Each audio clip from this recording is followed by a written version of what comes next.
అందరికీ నమస్కారం.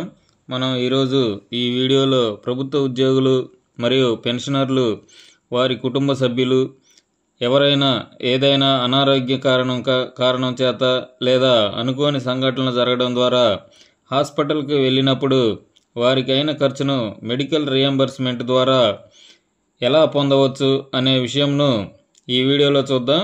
ఎందుకంటే గ్రామ వార్డు సచివాలయ ఉద్యోగులు మరియు మరికొంతమంది కొత్తగా ఉద్యోగంలో చేరినటువంటి వారు ఈ మెడికల్ రియంబర్స్మెంట్పై అవగాహన లేక ఈ సదుపాయాన్ని ఉపయోగించుకోలేకపోతున్నారు.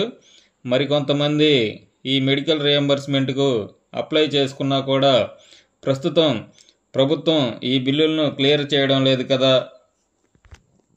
ఈ మెడికల్ రియంబర్స్మెంట్కు అప్లై చేసుకోవడం చాలా లెంతీ ప్రాసెస్ ఏమో అనుకొని వారు ఈ మెడికల్ రియంబర్స్మెంట్కు అప్లై చేసుకోవడం లేదు.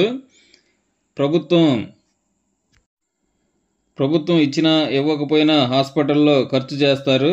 ఆ బిల్లులను తీసుకొని ఈ మెడికల్ రియంబర్స్మెంట్కు అప్లై చేసుకుంటే ప్రభుత్వం ఎప్పటికైనా నిధులు విడుదల చేస్తుంది కాబట్టి మీకు ఎప్పటికైనా క్రెడిట్ అయ్యే అవకాశం ఉంటుంది. కాబట్టి మీరు చేయవలసిందల్లా మెడికల్ రియంబర్స్మెంట్ కొరకు అప్లై చేసుకోవడమే. కాబట్టి ఈ మెడికల్ రియంబర్స్మెంట్కు ఎలా అప్లై చేసుకోవాలి, ఏమేమి అప్లికేషన్ ఫామ్స్ కావాలి అనేది ఈ వీడియోలో చూద్దాం. ఇదైతే అంత లెంతీ ప్రాసెస్ ఏమీ కాదండి. ఈ ప్రాసెస్ ఎలా ఉంటుందో ఈ వీడియోలో చూద్దాం. అయితే ఈ మెడికల్ రియంబర్స్మెంట్ బిల్లులు 50,000 రూపాయల కంటే తక్కువ అయితే మాన్యువల్గా అప్లై చేసుకోవచ్చు. ఒకవేళ ఈ మెడికల్ రియంబర్స్మెంట్ బిల్లు 50,000 కంటే ఎక్కువ అయితే ఎన్టీఆర్ వైద్య సేవ వెబ్సైట్లో ఆన్లైన్లో అప్లై చేసుకోవాల్సి ఉంటుంది. మనం ఈ రెండు ఒక వీడియోలో చెప్తే వీడియో చాలా లెంతీ అవుతుంది కాబట్టి ఈరోజు ఈ వీడియోలో ఈ మెడికల్ రియంబర్స్మెంట్ బిల్లు 50,000 కంటే తక్కువ ఉన్న బిల్లులను ఎలా క్లెయిమ్ చేసుకోవచ్చు, మాన్యువల్గా ఎలా క్లెయిమ్ చేసుకోవచ్చు అనేది ఈ వీడియోలో చూద్దాం. అదేవిధంగా మరొక వీడియోలో ఈ మెడికల్ రియంబర్స్మెంట్ బిల్లు 50,000 కంటే ఎక్కువ ఉన్న బిల్లులను ఆన్లైన్లో ఎలా అప్లై చేసుకోవాలి అనేది మరొక వీడియోలో చూద్దాం. ముందుగా మా ఛానల్ను ఇంకా సబ్స్క్రైబ్ చేయని వారు ఈ వీడియో క్రింద ఉన్న సబ్స్క్రైబ్ బటన్ క్లిక్ చేసి సబ్స్క్రైబ్ చేయగలరు మరియు ఈ వీడియోను లైక్ మరియు షేర్ చేయగలరు.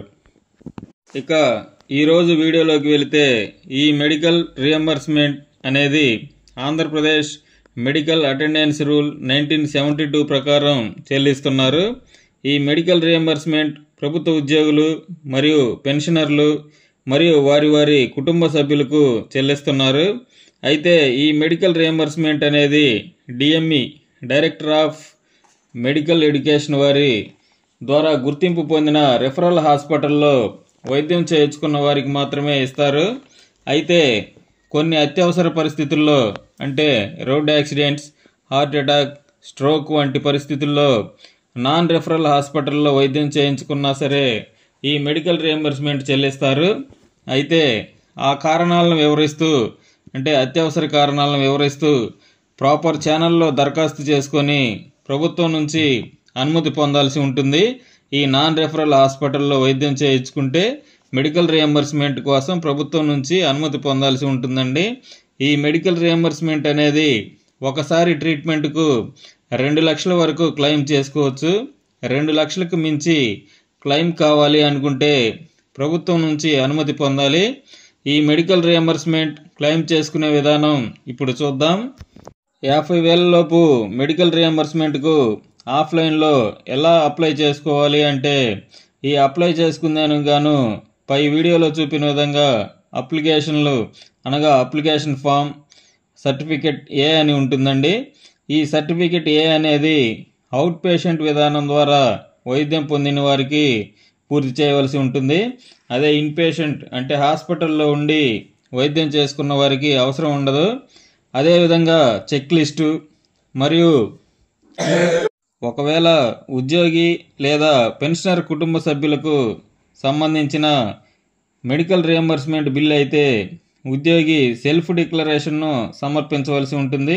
అంటే ఉద్యోగి లేదా పెన్షనర్ యొక్క కుటుంబ సభ్యులకు సంబంధించిన మెడికల్ రియంబర్స్మెంట్ బిల్లు మనం అప్లై చేసేటప్పుడు ఉద్యోగి సెల్ఫ్ డిక్లరేషన్ ఇవ్వవలసి ఉంటుంది.